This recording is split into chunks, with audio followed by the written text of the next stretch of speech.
us all over France. That we are going to fight again. The Nazis will be back. Hundreds of them next time. What do you want to do, wait for them? Let us live in the fear of no man. So the Cross of Lorraine, a really great 1943 POW propaganda piece with a really interesting cast. You've got Gene Kelly in here in a very dramatic role, and Hume Cronin, Peter Lorre, and Jean-Pierre Aumont, I think, as the leading actor. But terrific film. It's kind of set around 1940 when during the war, when France have kind of surrendered, or they've done this armistice agreement where they lay down their arms. And I don't know what the agreement entails, but they were supposed to be able to go back home, I think, the French soldiers.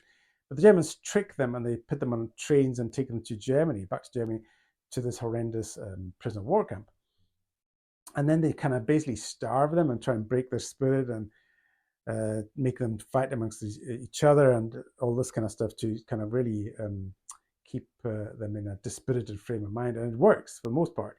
I mean, the men are dispirited anyway because they didn't really agree with the armistice to surrender, and now they have all this hunger and mistreatment, and they're very low. But Gene Kelly plays this kind of upbeat soldier who's still got his rebellious fighting spirit, and he gets a lot of bad treatment in this film. He gets some real bad kickings, especially from Peter Lorre, the main villain, main Nazi, for his kind of cheeky kind of persona. And you have Jean-Pierre Aumont in here, who kind of raises the men's spirits again, their fighting spirits and their will to kind of fight back, I guess.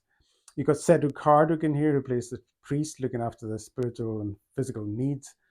And you've got Hume Cronin here, plays this really sleazy collaborator who goes around with this inane grin on his face all the time. And he's hated by his countrymen, understandably so, because he's getting better treatment, better food and everything for collaborating. But it's a really brutal film. There's some really brutal scenes. The beating, Gene Kelly's beating, his face is all mashed up.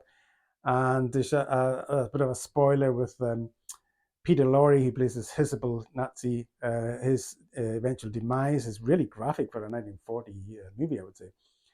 But great production, looks beautiful, and really well written and really well acted by a really solid cast. It's got a crackerjack ending, this film. Everything hits the wall at the end of this massive shootout fight in this French village where they fight back against the Nazis. It's just a great film.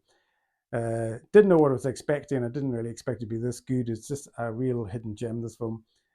They really pack a lot of incident into 90 minutes. It just flies by, but there's so much going on here and so many great characters and little kind of bits of story here and there that adds a lot of flesh to the bone of this movie. It's really it deserves to be watched. This film, it's a real classic 1940s war film. Got a little bit of propaganda-ness in it, but it's not overly done. But yeah, a great watch. And Gene Kelly, great in a rare dramatic role, I thought. So that's it. Cross of Lorraine. Check it out. It's a great war film.